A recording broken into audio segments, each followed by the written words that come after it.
Duha ka gikarnap nga mamotorsiklo ang na-recover sa mga tanod ug opisyales sa Barangay Paco, Kidapawan City niadtong Lunes sa gabi, Hunyo 17.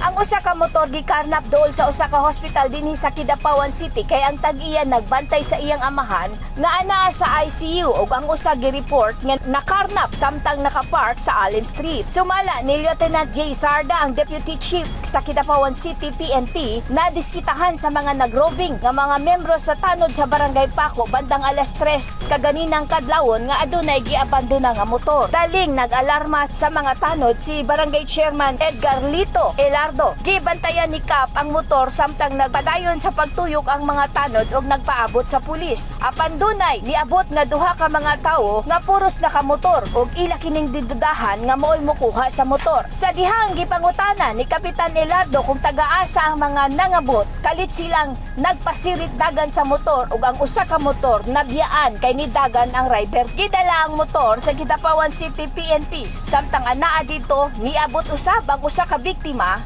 sa karnap aron unta i-report ang pagkawala sa iyang motor apan nakita niya nga anaa na sa PNP station. Wala lang ko nagpa-blatter kay isip ko. Hindi na nagpa-blatter. Oy, piling ko ba?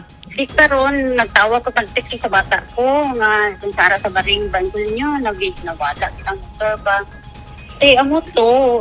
Siling ninyo, sa mga tuwa rin sa police station, sumotong gadto na mo. Na-confirm ginamon na mo motor insa.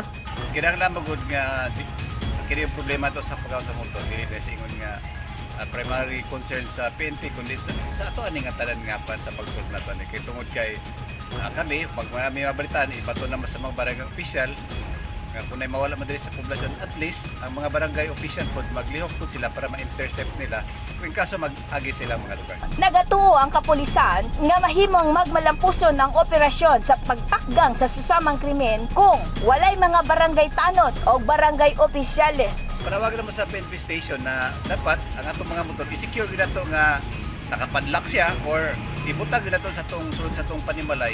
Padi po nato mainganyo ang mga kawatan nga kuha na itong motor kung i-park na po na itong outside sa itong residence. So, nanawagan ko sa itong motorcycle owner din sa Kidapawan na dapat mapakabana mo ginta nga itong motor dapat ibuta doon sa safety nga lugar. Di kandiri sa Kidapawan City alang sa Newsline Philippines, Esther Roque, stay safe.